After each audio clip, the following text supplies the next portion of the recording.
Welcome to the 3Haunted podcast, where we bring you all things horror, supernatural, folklore, mythology, and all things that go bump in the night. Hey guys, this is your co-host Asher, Gorilla Girl filmmaker, lunar goddess, and cinephile. Hey y'all, this is your guest ghost host Lila Kay. I'm coming at you from the Mile High to bring you chills and thrills. And I'm your co-host John Thomas, ghost hunter, super smartass, and film lover extraordinaire.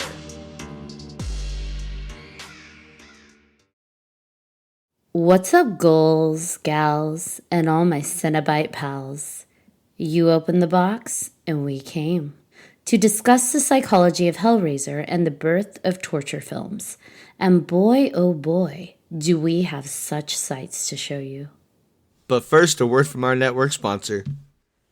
Are you looking for more awesome podcasts? Head on over to withoutyourhead.com for access to the Without Your Head podcast network, where you'll find a variety of podcasts sure to keep you entertained and coming back for more. Today's topic, psychology of Hellraiser and the birth of torture porn. People are going to so think we just mean porn. I know, and you know, the sad thing is when I typed in torture porn, unfortunately, that's all that came up was porn. I had to switch it to torture horror, which made a little bit more... or you could have done graphic horror. Yeah, which went more R-rated because, like, oh god, I struggled with this freaking script. As you can tell, it's absolute shit. I'm not gonna lie. We just wing it most of the time. I know. I think the things that jumped out at me were your the intro, sexual conquest. Oh yeah. Gruesome horror, sexual conquest. I'm like, what? Well, I mean, what are we talking about today? Hello, that's basically what it was in the first part of the movie. All right, well, whatever. That's what we should have done. We should have done Mystery Theater watching Hellraiser 1. Oh, God. Yeah. That would have been fun. I should share my screen and put Hellraiser on, and we can watch like 5 minutes of it. Once was enough, thanks. You're a hater. Just a little bit. I can watch that again and again. Rewatching it, I wasn't a fan. Sorry. That's all I have to say. I forgot. It sounded like you said Africa. Okay, bring us back. Africa's sponsoring us. Africa's sponsoring us today. Thank you very much, Africa. Take a lot to drag me away. As we're singing Toto now. Wow, this is going to be fun. Poor Nathan. He loves it. I'm here for it. I'm here for it. Good. Yes. Welcome back, everybody. We didn't say that we had special guests today, but Nathan is joining us. Welcome back, Nathan. Good to have you. Hey, thanks for having me here. I appreciate you guys having me back again. Hell yeah. Oh my gosh, yes. You are our movie buff of like our guests. Anytime there's a question about what was that movie, what was that scene, somebody text Nathan. Yes. I remember in one of the episodes with Callie, we were sitting there talking, and we're like, hey, wait. And we had Shane on. And we're like, wait, text Nathan. Nathan knows. But Nathan knows. Yes, I don't have much of a life, but I know movies, so I got you. Hey, nothing wrong with that. I disagree with that sentiment. I've seen all your social medias. You are like... I live vicariously through all your horror adventures. Right, he's got a lot. It's pretty exciting. Yes, definitely. Well, thank you. I appreciate that. Yes. And we have Lila back as well. Hello. Our ghost host with the most. Whoop, whoop. So, we've been kind of cruising along this season and following a theme. And last time we talked about demonology, so it's only fitting that we're segueing into Hellraiser, the ultimate demon movies, in my opinion, where you get a little bit of everything. You get like the most bang for your buck. And he just Sorry. To me, as far as my exposure to films, I feel like Hellraiser was my first exposure to actual like graphic horror with gore and torture and all the like bloody goodness that you get from it. That's not to say it was the first. I think we had elements of it in so many other movies, but to me, they went, like, that's where it just went. It was injected with steroids and just, boom. It said, look at me, torture, I have arrived. I actually, the first time that I watched this movie, and Ashley, you're gonna kill me for this, was last night, just to prepare for this. So now I've seen the first two, and I didn't know what to expect going in. I guess that I wasn't expecting that much gore and that much like graphic with the skin pulling, with the hooks. Like, that took me by surprise when I was watching it. I was like, what did I sign myself up for here? So lovely, right? Like, I love horror, and I love movies that are not scared to get bloody and gross. I guess that, like, that took me by surprise considering the time that the film was made, you know, back in the 80s. What about you, Nathan? Your first exposure to, like, what we might consider torture porn? I mean, you know, well, it's just really interesting because, you know, when thinking about this podcast coming up, you know, I mean, I kind of go a few different ways, you know, because when I think about torture movies, you know, I think of the savage cinema of the 70s, a lot of the Italian films, Cannibal Holocaust, but those were movies that I didn't come to until I was older. I would say that Hellraiser was definitely in the earlier categories of at least a gore film, if not a torture film. I feel like this movie and maybe Cronenberg's remake of The Fly were the two really crazy, gory films of my youth.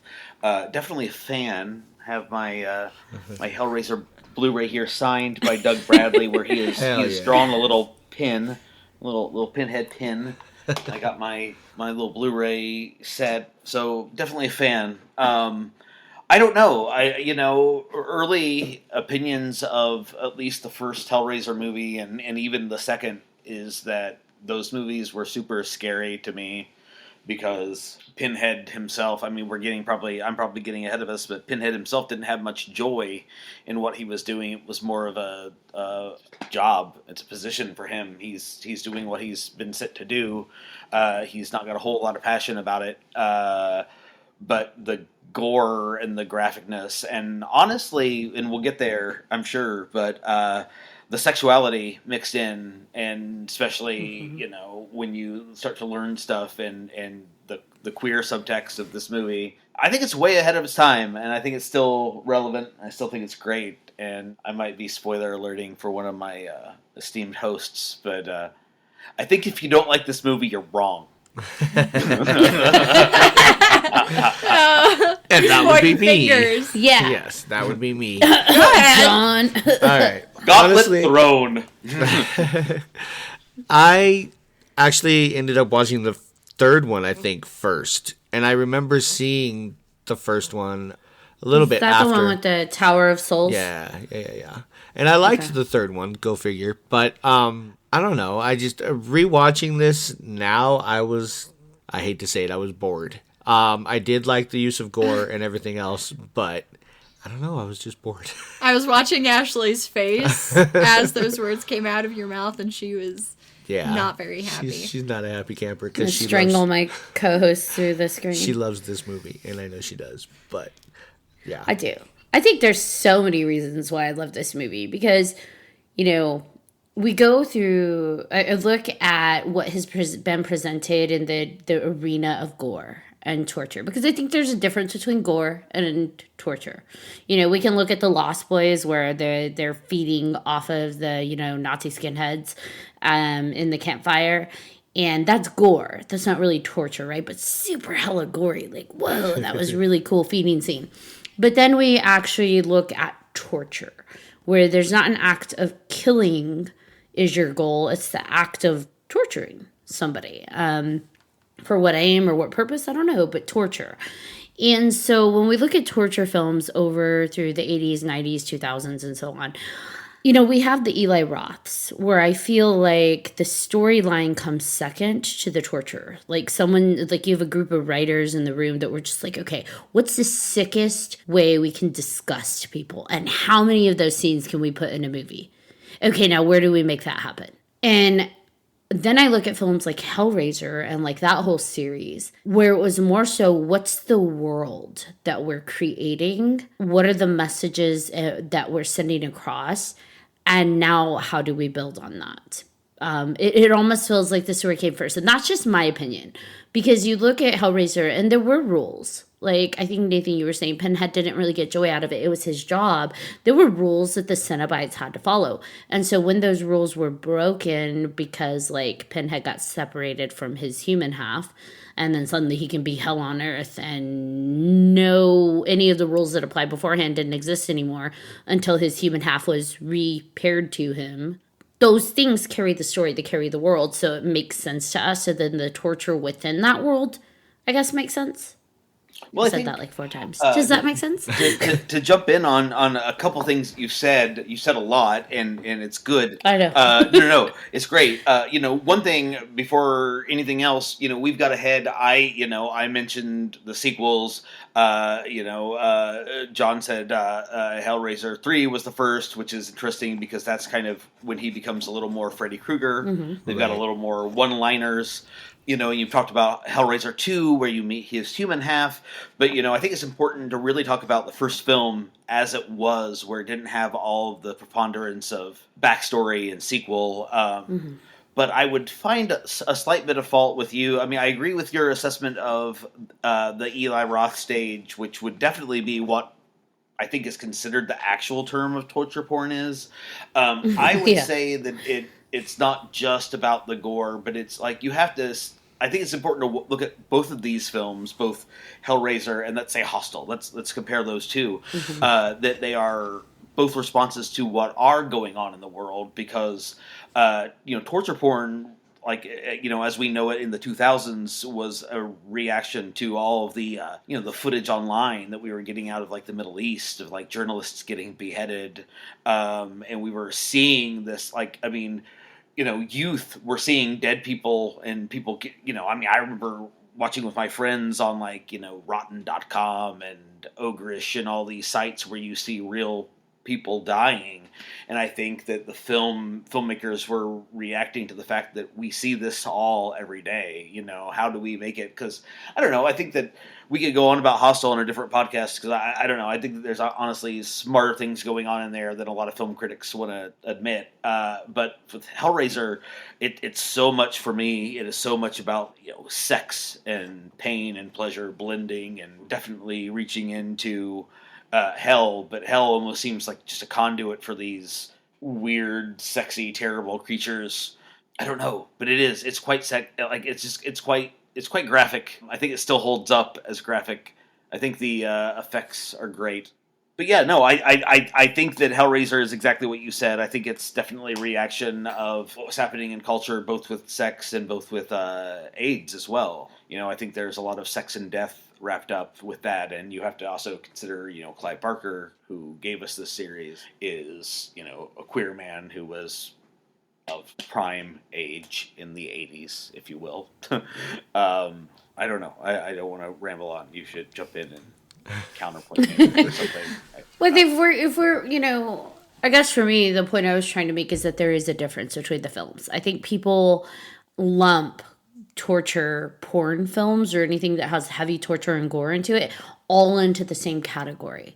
But just like any other subgenre within horror, it's the symbolism within each film represents something different. So to your point, Hostel is representing something specific at that time. Hellraiser's representing something at its point in time. Because to your point, yeah, I think Hellraiser very much was heavily symbolic of sexuality being viewed as deviancy. That's why the deviants live in hell and, are sent to the Cenobite hell. And also just a lot of the taboo of exploration within sexuality. I mean, you've got these creatures coming out of the Cenobite world, and they're dressed in black leather, and there's something sexy about them, but there's also something terrifying. You've got, Pinhead with needles or nails coming out of his head, and he doesn't actually have pins, but you know what I mean. In his 8 nipple piercing things going on down his chest, but then it's like, wow, that's terrifying and gross, but that's kind of sexy.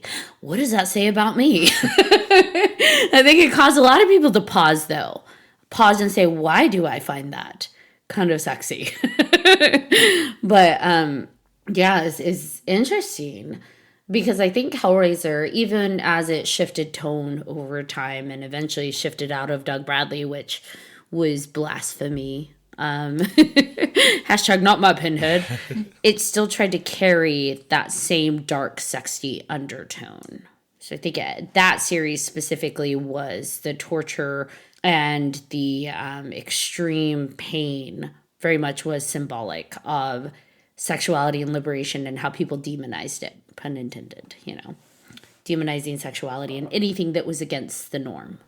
Ashley, I think it's interesting that you brought up earlier on, like, the different categories within torture, because we could also look at, like, the early Saw movies, and, like, those were torture movies, and they were also, like, very story-based, but in a way that was very different from Hellraiser. So it's like, yes, they are both torture, but we can't really lump them together because they are both getting different points across. They're both trying to evoke different emotional responses out of their audience. So I think I don't know, I just think that it's interesting that, yes, there can be multiple categories that are still gory and still gross, but still have a lot of story to them. You know what I found interesting with the Saw series? They used the torture technique, for lack of a better word, to create these almost like atoning characteristics from our characters, right? Like they achieve these atonements because they all end up, we find out, being people that have done some rotten things. And so it's like, this is how they achieve their absolution from what they've done. And this catharsis from breaking from that. But also, it kind of challenges the viewers because we're watching these people go through torture and we're like, oh my God, that's awful. But then you find out that these characters have done bad things and you're suddenly not so upset that these characters have gone through that, which is, by the way, still kind of awful. We're like, well, you kind of deserved it now that I know that you did that. And it's interesting because that's one of the things that I read about when I researched some of this stuff is that there's this, they call it dispositional alignment, where when we see bad things done to people in horror movies, we don't feel so bad for. We almost feel like a sense of relief when it's to bad people or people that we think, because we're having to apply judgment calls, right? People that we believe are deserving of this treatment. So I find that interesting.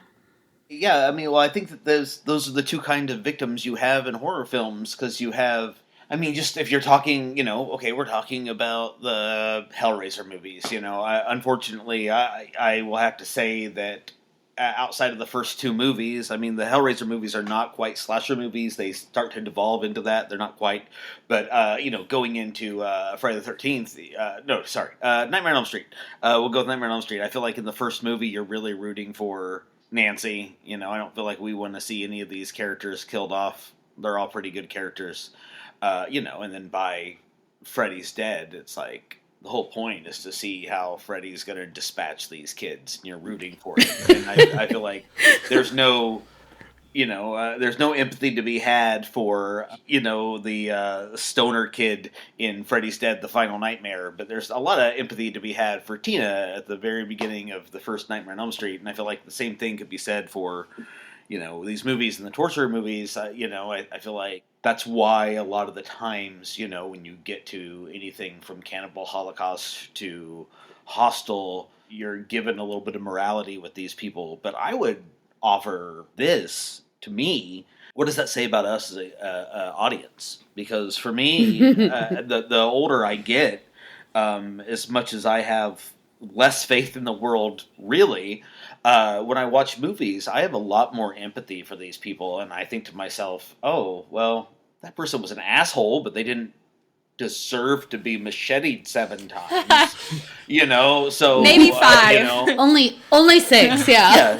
5, 6, 5 is practical, 6 is artistic, and 7 you're compensating. You're overdoing it. Overkill. You're compensating. So yeah, I don't know. I don't know. It's interesting. I feel like with Hellraiser specifically, if you're talking about Frank, he's somebody who deserves the bad things to happen to him.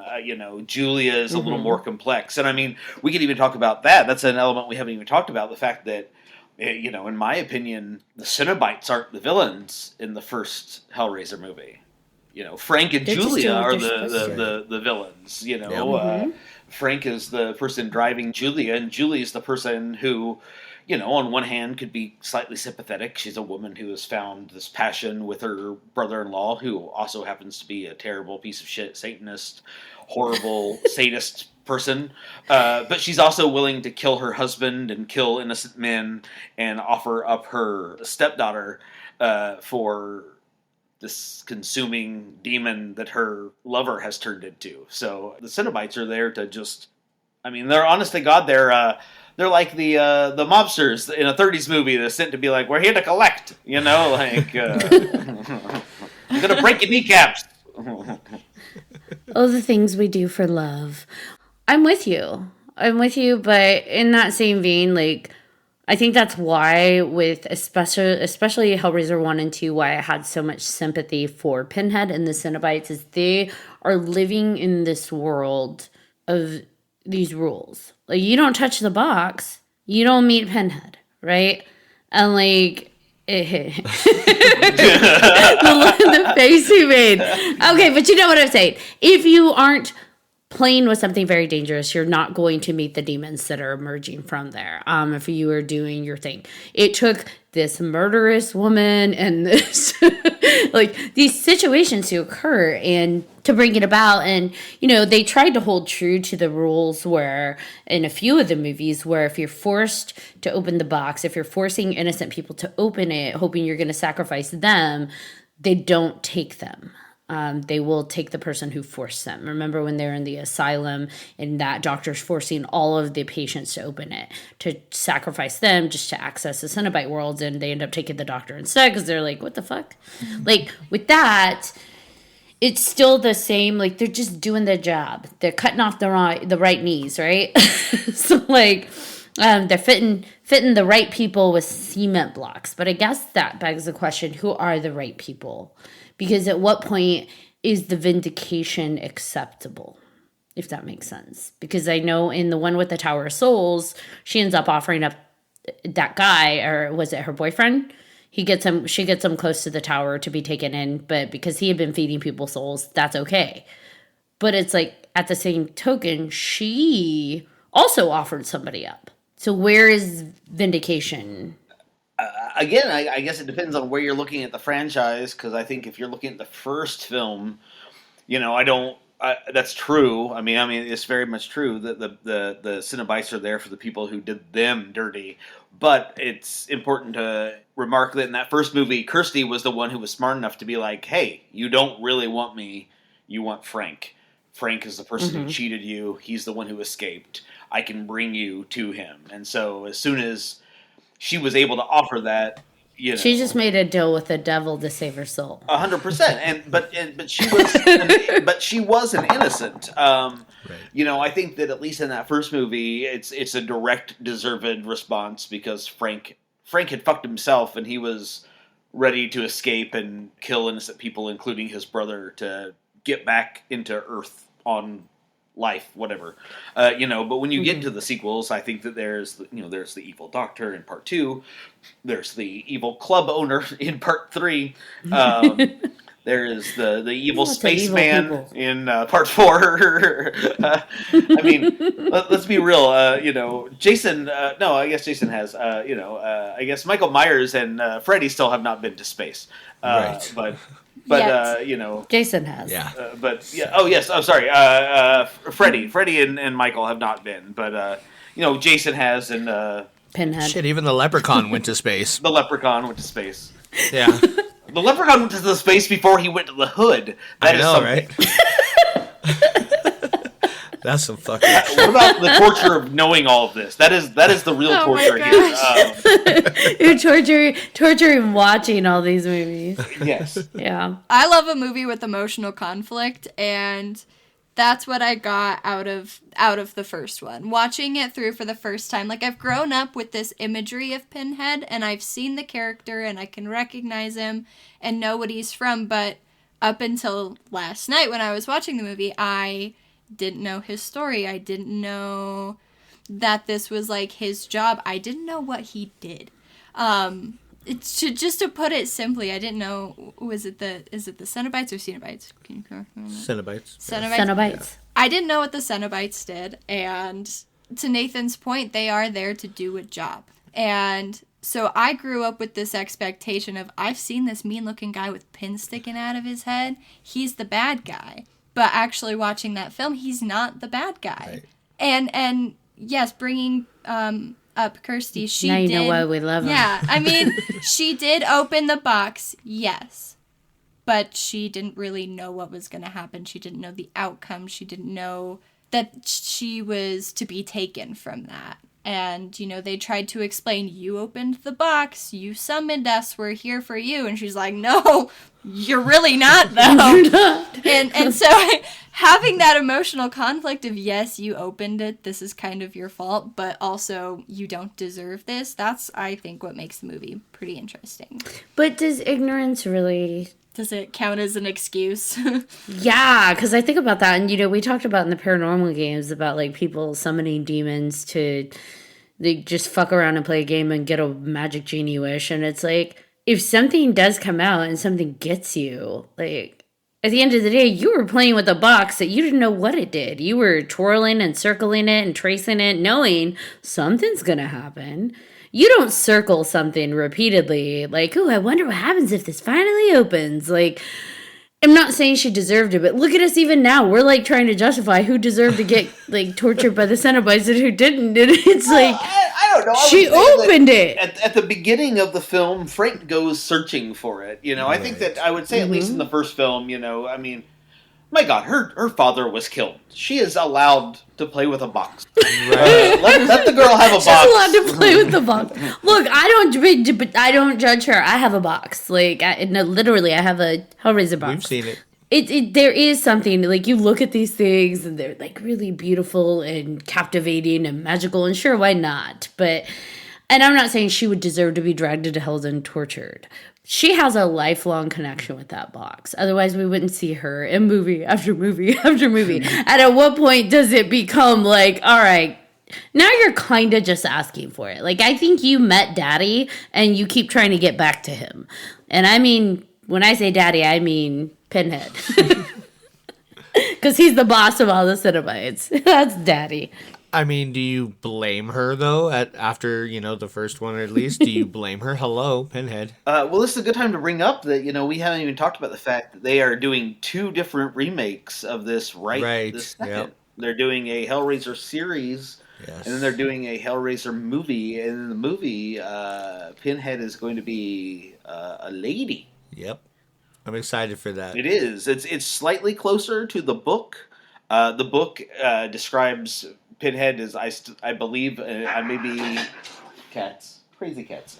I may be a little wrong on this, but I don't think it is. It's that Pinhead has the body of a man, but he has like a androgynous, wispy voice, and so I think that I think it'll be interesting. I'll be interested to see what dynamic that brings to the table.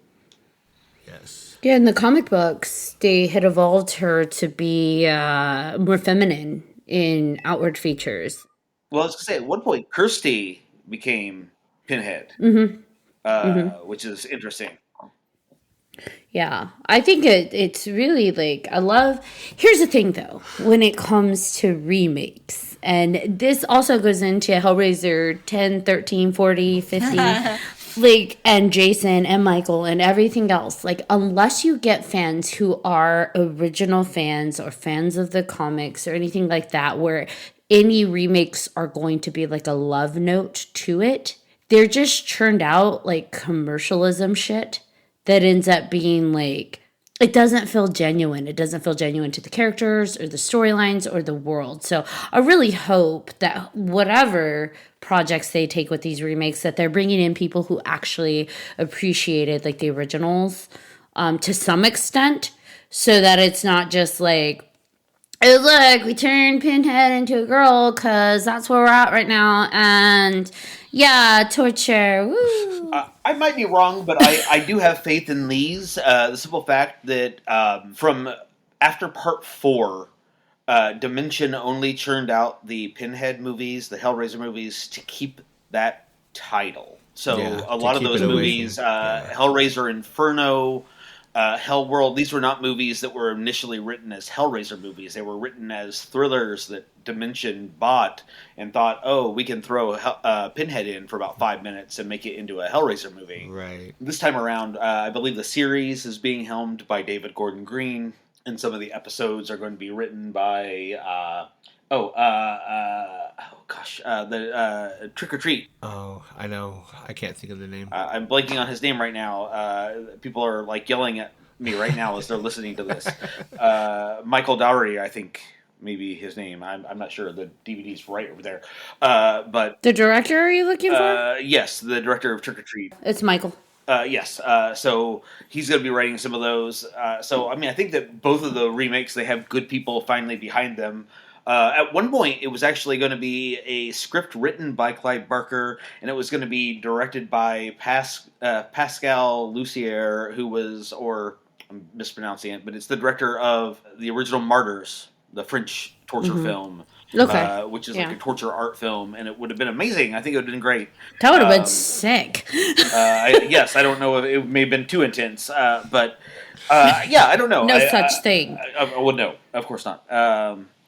I have faith. I don't know, because this is, to me at least, this seems to me about actual direction and not about we got to make a movie before we lose the rights to these characters. Right. Yeah. Well, I just mentioned that I didn't even realize this until I was researching. Back in 2002, Dimension Films received 2 scripts for a crossover with Pinhead and Michael Myers. Yes. Because, the whole Freddy versus Jason thing was kind of big. They were waiting to see how big that would actually be. And, yeah, thank God they didn't freaking do that. But see, here's the thing, though. They were going to have Clive Barker write the screenplay, and John Carpenter was supposed to direct, which would have been cool.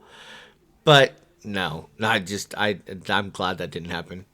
See, I think Freddy versus Pinhead would be better. I agree. Like, as a mashup, just to see, because it's like Freddy goes off of everybody's fears. So it's like, what does Pinhead fear? Because that would be really interesting to see play out. Like, we all know Jason's afraid of fucking water. Right. Okay.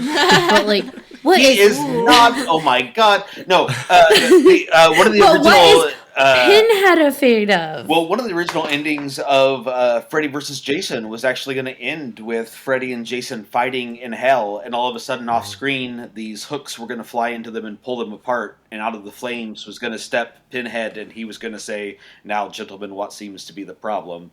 I'm like, holy shit. That would be amazing. Yes. Right? Yes. Hell yes. Pinhead doesn't have anything to be afraid of, because have you seen that Hellraiser Judgment movie? The worst thing that could happen to Pinhead has already happened.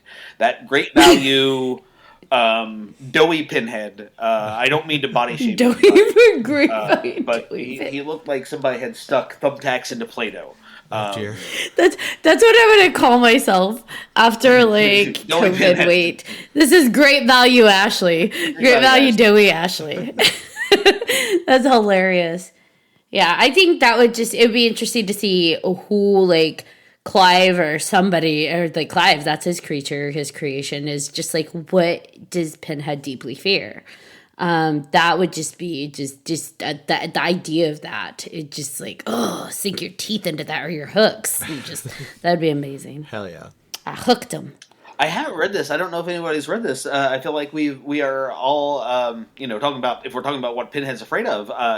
Clive Barker did write the novel The Scarlet Gospels, in which he kills Pinhead off. Spoiler alert for a 15-year-old book. But I don't know if I would guess that would probably get into what the existential fears and woes of being Pinhead are. So yes, rush out to the book stands today, ladies and gentlemen.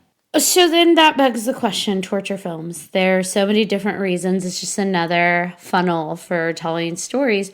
Why do people like torture? Why do they watch it? Well, I think we touched on it back in one of our episodes from season 1. It's just, we're watching it happen to other people. We know it's a movie. We know that, it's not happening to us, and we're kind of okay with it. But I know we touched on it back in one of the... Psychology of Horror, season 1. Yeah, absolutely. Nice throwback. Thank you. But I think horror is different than torture. Because there's an element of disgust True. and shock that we get with torture that we don't necessarily get with other more traditional types of horror. I read an article that I thought was interesting where people compared it to the lichens of how people used to watch hangings. They would gather to watch people be executed or hung. That same obsession and curiosity with the macabre and like that visceral reaction to stuff like that we get from torture movies, torture porn, and horror. But I think we get a little bit more, we give ourselves a little bit more moral reprieve when we watch it in the form of movies because we know, well, it's not real. So it's okay if I take, a little bit of excitement from this, even if it's a subconscious allowance versus like watching someone actually have it done to them, whether it be, because think about what Nathan said, watching those videos of people that were being tortured. Right. People watched them. We knew that the hits were being reported, but how many people actually owned up to it? Like, yeah, I went and looked online. I Googled that shit. I watched it 10 times. Like, I don't know anybody who admitted to watching it, but people were watching them. We know that. Yeah. Well, like, I think, while we're talking about the different types of horror and things like that, like, I love slasher films. Like, those are my go-tos, and I love them. And yes, I'm a root for the bad guy. I don't care. But when it comes to, like, torture, like I was talking about earlier with, like, that first image of seeing the hooks pulling at the skin and ripping apart and then hearing like a character's reaction to that, that's very different than someone getting killed off really quickly in a movie. Yes, there's still going to be gore and yes, there's that horror element. But if we're going back to torture, what I think Hellraiser does really well is, like, in the first two that I've seen, I know some people are going to hate me for that, but in the first two that I've seen, you also have all these sound effects and you've got all these visuals to go with it. And so it's not just like, oh, we're just going to show you, like, this hook pulling, or we're going to show you this person without their skin, like that type of thing. We're going to have the sound associated with it. We're really going to fixate on it, and we're really going to drill that into your brain so you have that as you're leaving this movie. You're going to remember these things. Yeah, I think it definitely evokes more intense emotions if you're watching someone get tortured versus just a quick kill. Yeah. Well, I think that's, I think there's more danger, I'm not the first person to have said this, but I think there's more danger in old school cowboy movies than there are in horror films because, you see somebody get shot and they just double over and they fall over and, oh, the day is saved, and that's just it. But, you watch Hellraiser and you see somebody's flesh get ripped away. It's not just a quick, oh, they're dispatched and, oh, it's very moralistic. It's not that, we're assigning some morals to this to a point. But, I feel like if you're talking about torture, I think that my empathy goes a lot further if somebody's being tortured than if they're just killed off. Mm-hmm. Yeah. Well, I also think that, again, what movie are you watching? Are you watching Friday the 13th Part 7? Then you want the bitchy girl to get killed. You want the jock to get killed. You want the nerd Absolutely. to get, But I think that when you're watching movies that are more about torture, whether it be, again, Hostel or even Hellraiser, I think that it's less about a body count and more about evoking what you feel. With Hostel, I think that there's a habit for people to be like, oh, these guys were obnoxious assholes and they're being rude in a country that's not theirs, and good for them for being killed. And I'm like, yeah, rudeness doesn't really equate a death sentence, dude. For being a misanthrope and a big old horror guy, I have a whole lot of humanity, and I'm like, yeah, that's no, you don't know. It's not. It's a false equivalency, man. Let them go. It doesn't mean that their Achilles heel needs to be cut and then they need to be put. So I don't know. I think that when you're watching horror or torture, it's got to be visceral. Talking about Hellraiser, when you're talking about those hooks, I'm like, well, who hasn't picked up a fish hook? Who hasn't imagined a fish hook when you go fishing going into your skin? And so I think that, and even if you haven't gone fishing, I think that you have, people know what hooks are, and so to have the idea of multiple of these under your flesh tearing and pulling away, It's not just quick, it's not just a stab, it's not just a gunshot, it's like the rending of flesh from your bones. It's pretty darn... it's drawn out. If Yeah. if that helps. And primordial. Literally. It's got some sort of like real. Yeah. Okay, but you guys say, ugh, let's be realistic. When we're speaking specifically to Hellraiser, there is much more of sexual undertones in that movie, including with the torture itself, that I think, and we know based on how well 50 Shades of Grey did, no matter how shitty it was, people have a curiosity about that element. So I think that some people, yes, it evokes disgust, especially when you're seeing the effects of skin being pulled literally away from skin and blood and all of that stuff. Like, okay. But the first moment, that first moment when the hook bites into the flesh, before it's ripped everything off, there is a different reaction that I think a lot of people may or may not own up to have when they see something like that. Otherwise, suspension would not be a very popular fetish out there. Voyeurism of suspension wouldn't be a fetish out there. There are people who do like seeing things like pierced into the human body. Piercings, my friends, people who are addicted to piercings, like there's a sensation that's evoked by those visuals that are presented in Hellraiser. And I think they do draw it out very slowly to capture those audiences. And then, boom, the creepy, grotesque disgust occurs. But I do think that a lot of the close-ups that were shot, whether intentional or not, I do think it was intentional, were done to speak to different audiences. Not just the let's gross them out and startle them. But the deviant audience as well. Oh my God, Nathan. It's a good thing this is an audio. You guys need to have a Patreon with a visual element, Right. like subscribe and you get to see like the ins and outs of What exactly? He said the ins and outs. the ins and outs of Hellraiser, What goes on while we actually record? Yes, you can see the faces and the What gestures. did Nathan do in that episode? Oh my gosh. But yeah. So that's just my 2 cents. Like when it comes to Hellraiser, anyways, I think a lot of their visual was trying to evoke an erotic imagery and not just a disgust or, shock. No, 100%. No, you're totally right. Yes. Absolutely. It goes to both. It's leather and hooks and chains. Yeah. Although kids don't smoke. Do you remember that Cenobite?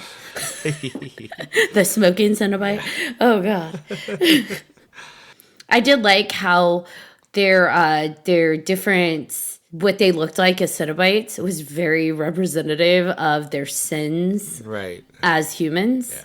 And so I thought that was a pretty neat thing that the directors and cinematographers and artists put together, the creative concepts behind what the Cenobites look like. Especially when you get to like part 3 with the CD Cenobite. Yeah. The digital camera Cenobite. That's pretty cool. That was pretty cool. It makes you wonder, though, again, we go back to the pinhead, why then what the nails were evocative of what he did in his human life that created the mental anguish of the nails in his head. You know what he did? He nailed it. I knew you were going there. Here's a good question for you guys. If you were going to be turned into a Cenobite, what would you be? Is that too personal of a question? No. No, I'm trying to think. I'm thinking too. I'd be a fat ass. I know that because I love food. Oh my God. I would be a bag of Taco Bell. Every Yeah. time we say Cinnabite, I keep thinking Cinnabon, and it's Cinnabon. driving me nuts. This She entire wants a time, Cinnabon. Yes, I I'm would like like, a Cinnabon. I want a cinnamon roll. I would love a cinnamon.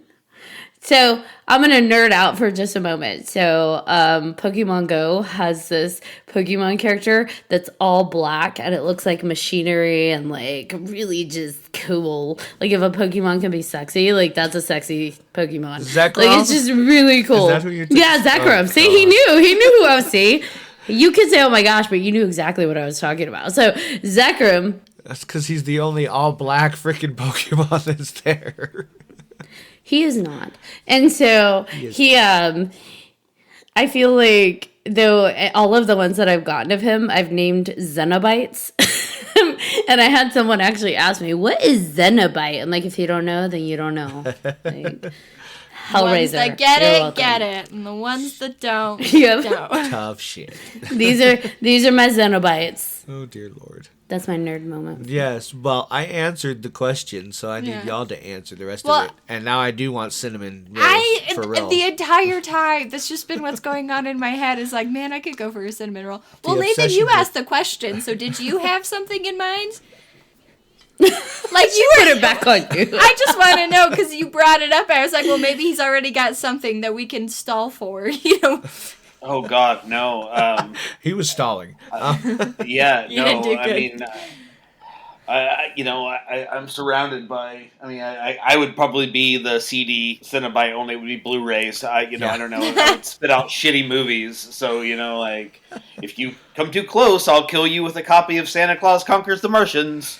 Like, I love it. I don't know. I feel like I'd be me. Like I'm already horrible. Oh, I don't know. whatever. I think you'd be like a hanging off straps Right, yeah. with a spinny No. hula hoop Cenobite. You'd be like That's what I'd have, like a hoop swirling around me, but with like barbed wire on it, and I like can see something that. really cool. Hooks would fly out, and you would Sweet. just like hang and chill. Psh, yeah, I see that. You can chill. Hooks flying out, That'd be cool. like just but see, it could be like a planet, right? So like the rings are circling around me, Yeah. and people just get like sucked in and chopped through it. All right, Saturn, Sound go effects. I off. like that. Oh, it's a sadistic Saturn, right? Like, ooh, There you go. I like that. All right, well, now we're down to you, kid. I don't know. I'm new to this. I'm new to this. Lila, Yeah. Cinnabon, Yeah, she'd be a at big ass this point- cinnamon roll. big ass Cinnabon. A big old poisonous cinnamon roll. I think I'd be a mixture, actually, of, like Nathan said, with the Blu-rays and actually a big chunky ass dude because, again, I love food. Chunky. You know, I really like hate this stereotype that like, because I'm a Taurus, I hate the stereotype that Tauruses are like obsessed with food and like food motivated, but also like, if the shoe fits, that's where I'm at right now.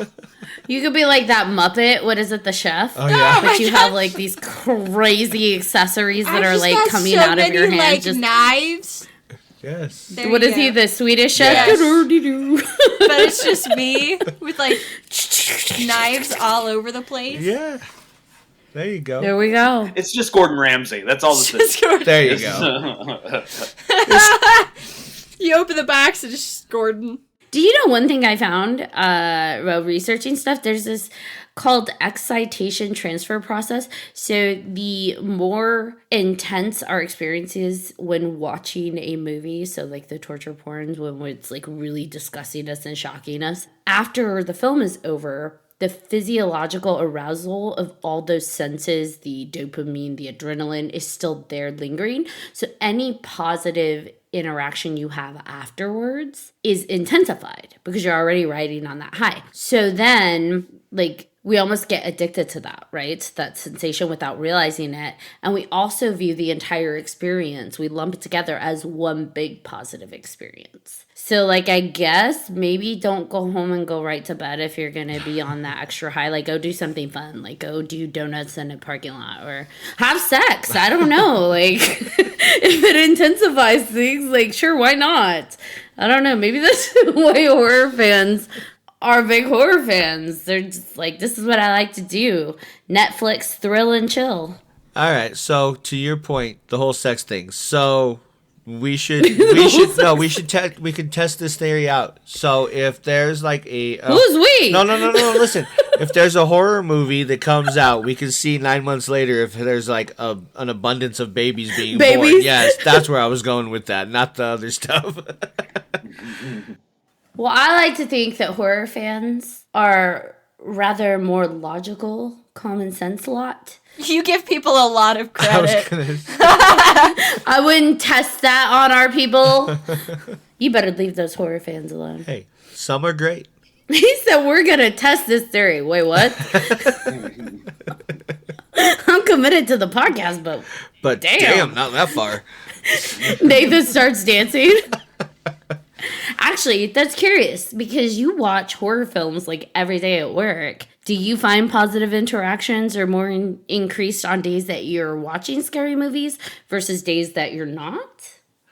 I mean, I don't know necessarily about that, but I do know that a lot more people do enjoy horror movies than even admit. Like, they might not sit down and watch them, but, as soon as something comes on, I've seen people who are not really into it start watching it and then laugh at the effects, or even if it's serious, but they're in a safe environment. I don't know.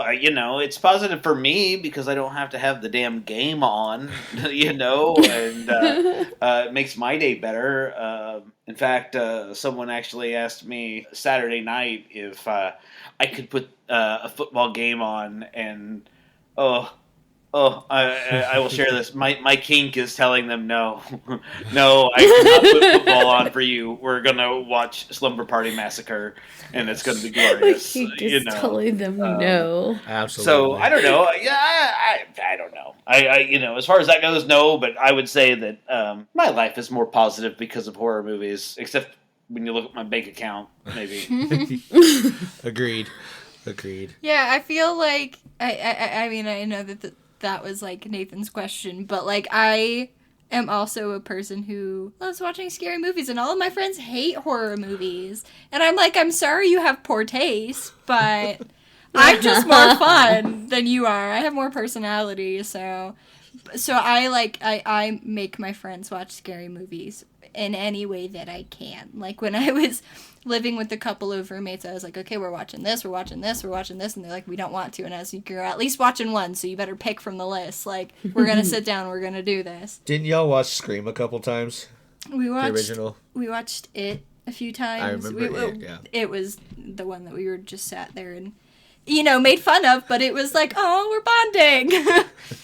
I don't know. Well, yeah, and I mean, group bonding can occur whether you're all equally terrified together, like watching a awfully scary movie or in a god-awful haunted house experience.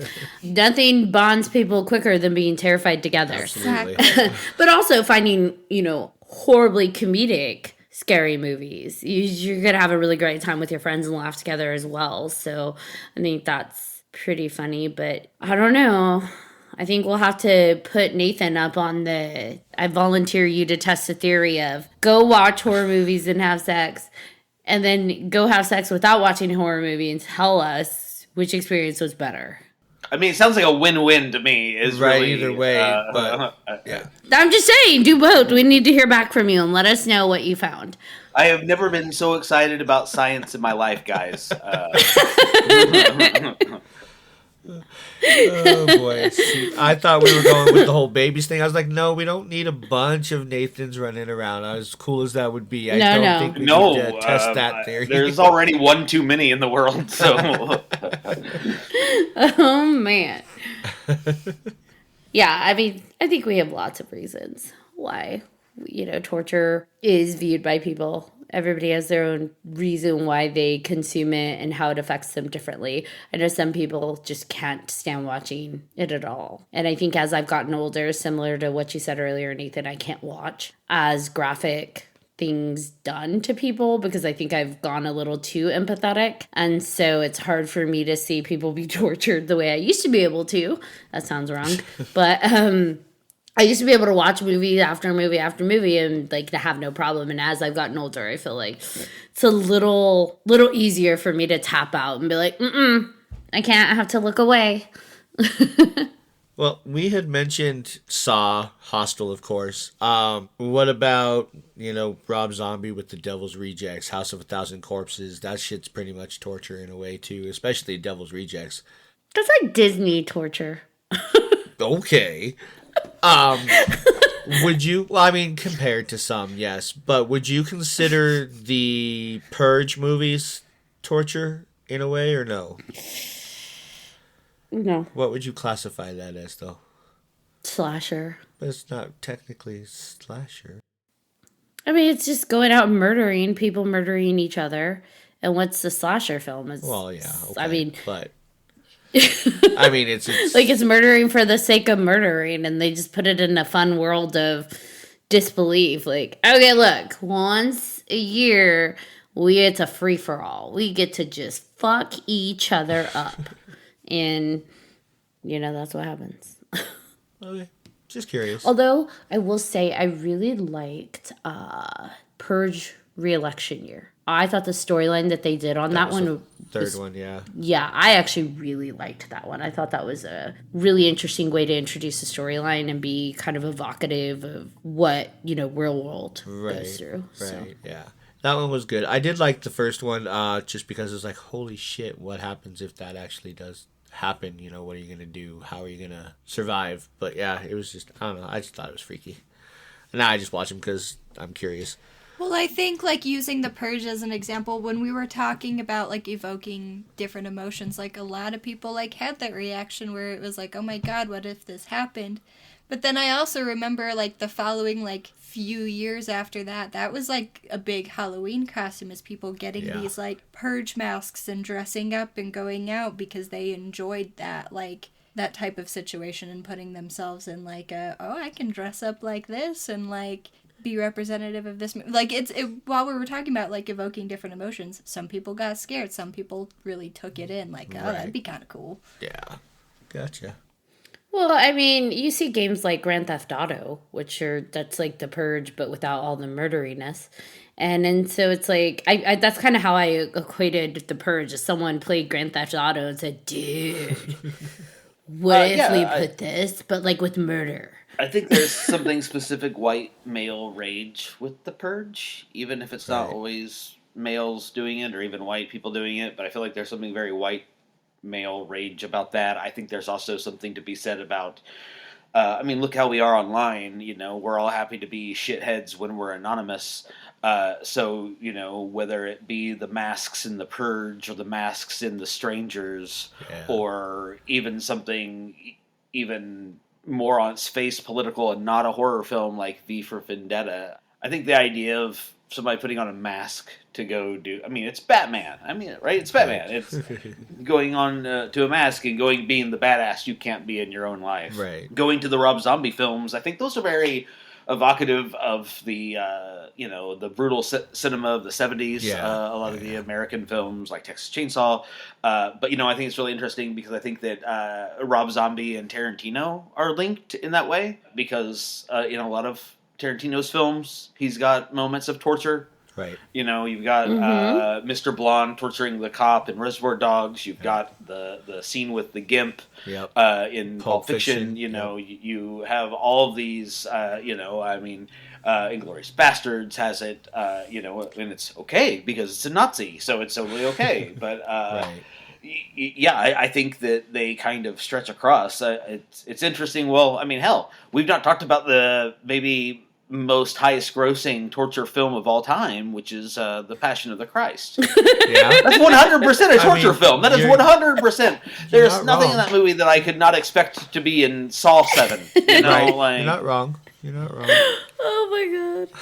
and that's even more perverse because that's about somebody that people worship and they decide that the part they're really going to focus on is the last sad 24 48 hours of this poor man's life. And regardless of what you think about religion or where your spirituality falls, that's a bad day. That's a rough day. I'd say so. Thanks, Mel Gibson. Just a little bit.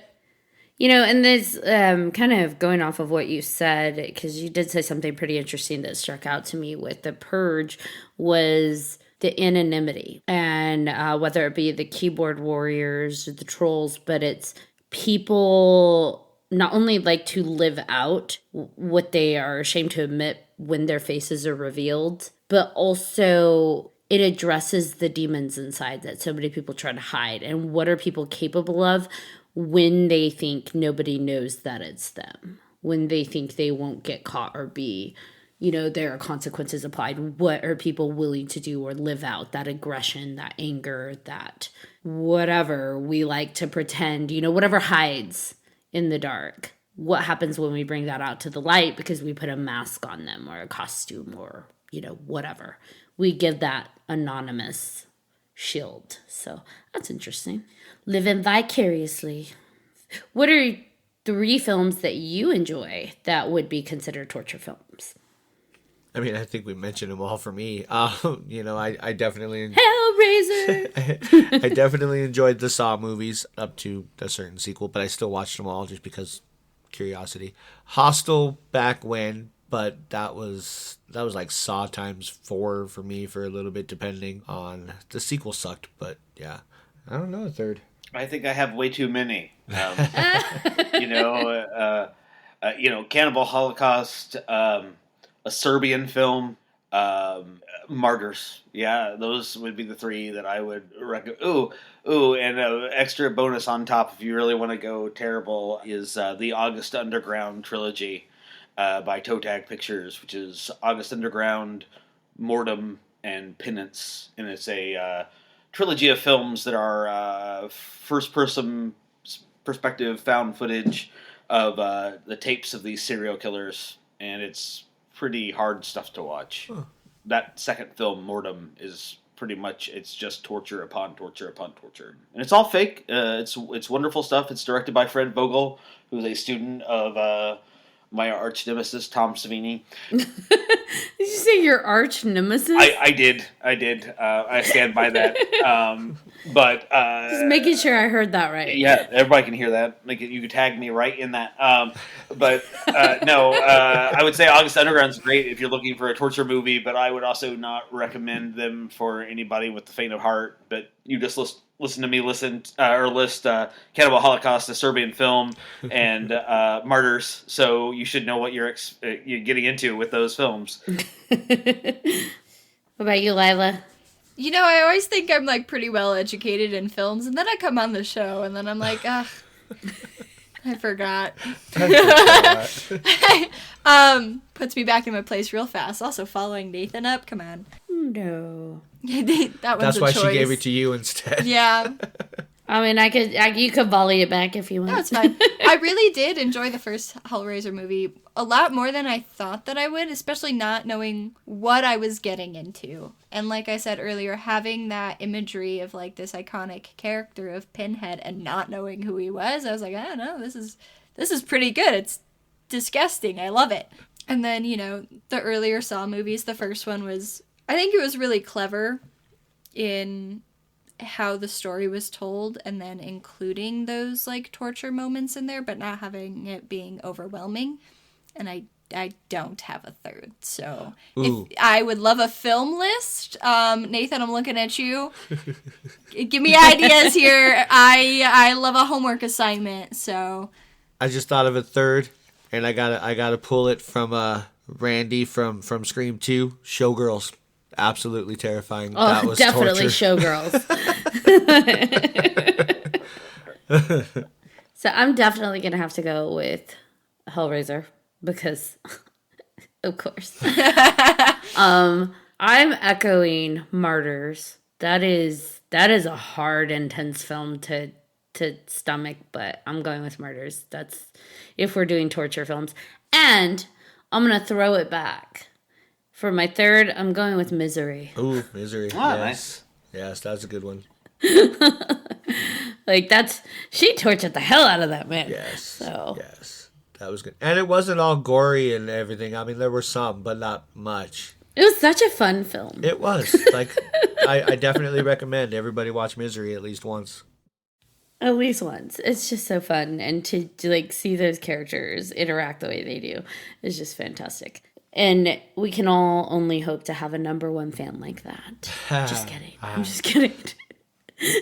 And Nathan just cocks his head to the side. No. None of you listeners get any crazy ideas, okay? Tom Savini's going to send one to you. You know what? I also have to, I cannot believe I haven't done this, and I hate to be such a self-serving piece of crap, but, if you're going to talk torture films, you got to talk Headless. If you haven't seen Headless, Headless is a throwback to the Grindhouse films of the 70s, and it is all about a serial killer who decapitates women and eats their eyeballs and Yum. fucks their neck stump. So tell us about the psychology behind that one. What was your symbolism for that? Or just good shocking fun? Well, I mean, to be honest, Headless was birthed out of a film called Found. Found is streaming on Shudder right now, and you can find Headless on Plex for free. Found has to do with a young boy who's like 11, and he's obsessed with horror movies until he finds out his brother is a real life serial killer. And in the world of the film, there is a film called Headless that he just watches a little bit of, just a tiny bit of, and that's kind of his first introduction into what we would call torture porn. And so once that film became kind of a success, the big question on fans' minds were, oh, are you going to make a full-length Headless? They decided to do it. They hired me to write it, and basically we wanted to make a throwback intense slasher, and so some of it had to match that footage. And so so the idea of a killer eating the eyeballs and fucking neck holes, that wasn't wholly with me. I just had to continue that story. I had to kind of give an idea of why he did these things.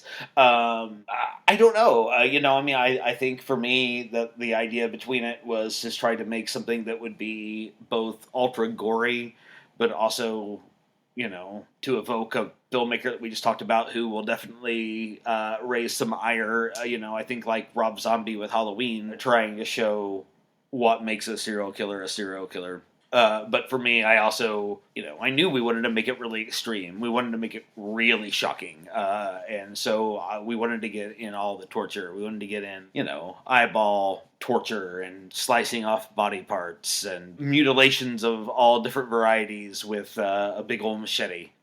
I don't know. I wanted to see what kind of a reaction I could get from people. It's base as hell. And sometimes that's all it is. 100%. I think that's honestly where Eli Roth was born from, is just see how far you can go over that line and what kind of reaction you can get out of people. I mean, he is a king of his craft. I will say that. So, again, where can people watch Headless? Right now it is streaming on Plex, Plex, which is a free streaming service. You can also find it in different media releases. I think right now you can get it, I don't know if it's sold out, but it was selling in Italy and France on Region 2 Blu-ray, or I don't know if the headlessmovie.com probably does not have it anymore, but you're free to find it online. You can find it, but I would definitely check it out on Plex. Plex is where I would go because it's free. So yeah.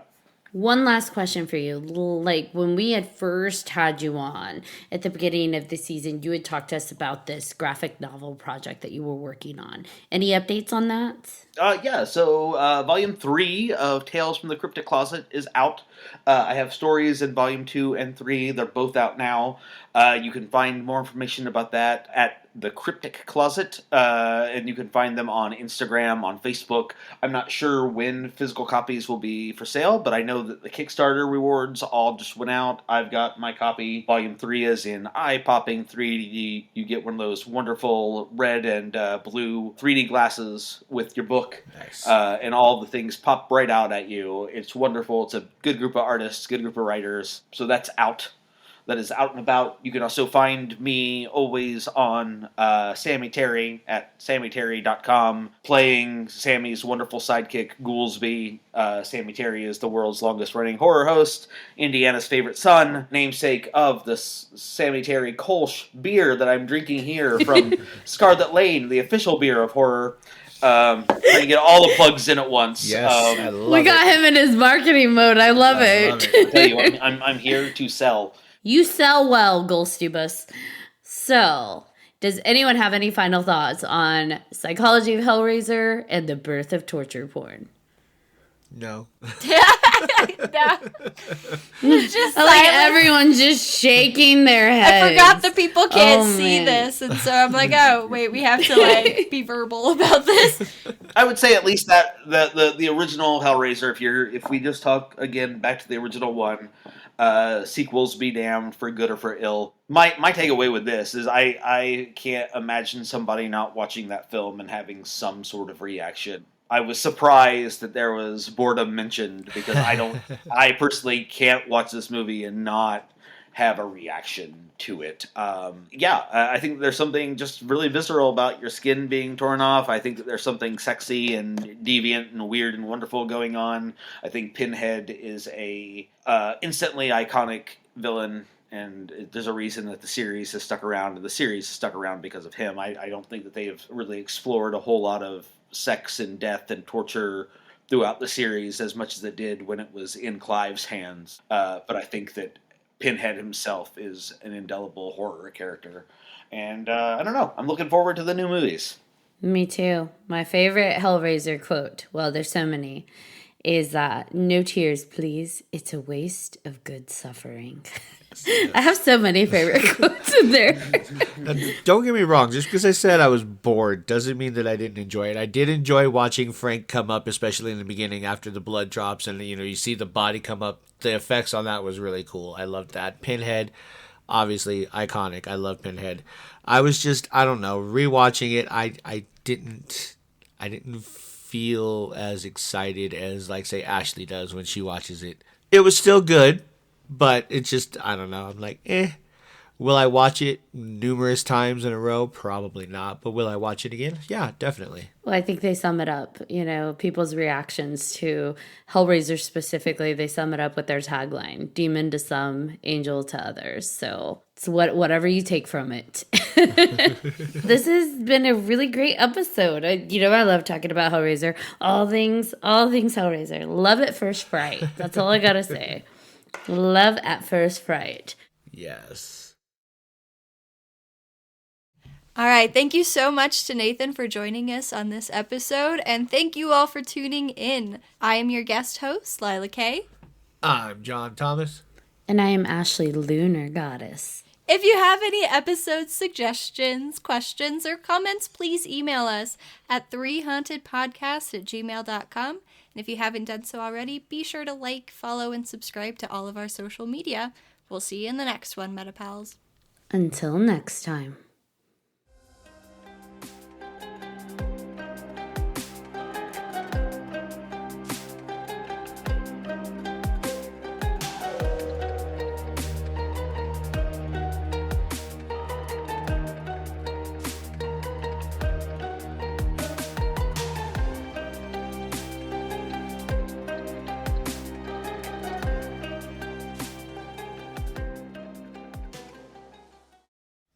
If you haven't followed us by now, this is technically episode 139. Yeah, you're slacking. Follow us. Get on it. Get on it. Get on it, or we'll see you in hell. Ooh, snap. Dun, dun, dun.